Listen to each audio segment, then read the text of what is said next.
Mimi baada tu ya kuhamisha ule mchezo kwenda Amani Complex Zanzibar, ile mechi ya kwanza nilijua tu kwamba hata mechi ya pili Simba hawawezi kukubali mechi ichezeke wapi? Kwa Mkapa. Hilo mimi nililijua, nililihisi na niliamini itakuwa hivyo. Of course sababu walotoa bodi ya ligi na TFF ni ya msingi, na inawezekana wenye uwanja ndo wamesema hivyo, sio vizuri. Lakini ukweli ni kwamba Simba kwenye mechi ya kwanza hawakuridhika kabisa mechi kupelekwa Amani Complex Zanzibar. Walihisi kabisa ni hujuma, sio vizuri. Kwa hiyo hata hichi ambacho kilichofanyika kwa mechi kwenda kuchezwa Meja General Samuyo, obviously mtu utafikiria kwamba Simba wameamua wao wenyewe, kwa sababu mwisho wa siku ule ni uwanja wao wa nyumbani.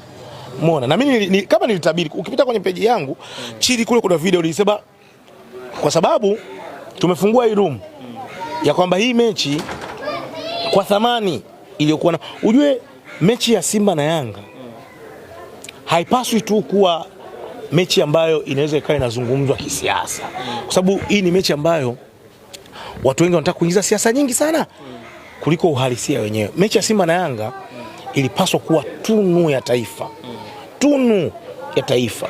Yaani mamlaka, wadau wa soka, kila mtu kuhakikisha kwamba anatoa mawazo yake chanya ili ile mechi ipigwe kwa viwango vikubwa pasina kuwa na makando yoyote.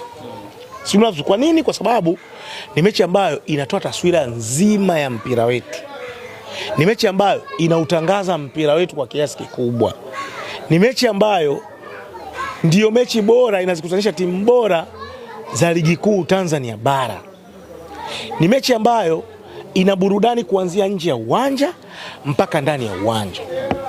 Ni mechi ambayo inabeba mashabiki wengi zaidi. Kwa hiyo automatically bodi ya ligi, TFF, mwenyeji wa huo mchezo atatengeneza kiasi kikubwa sana cha fedha. Sio nzuri? Kwa sababu ukiangalia mechi nyingi za ligi kuu Tanzania bara, mashabiki hawaingii. Mashabiki hawaingii sio kwa sababu labda hizo mechi zinakuwa ni mbovu au ni vipi.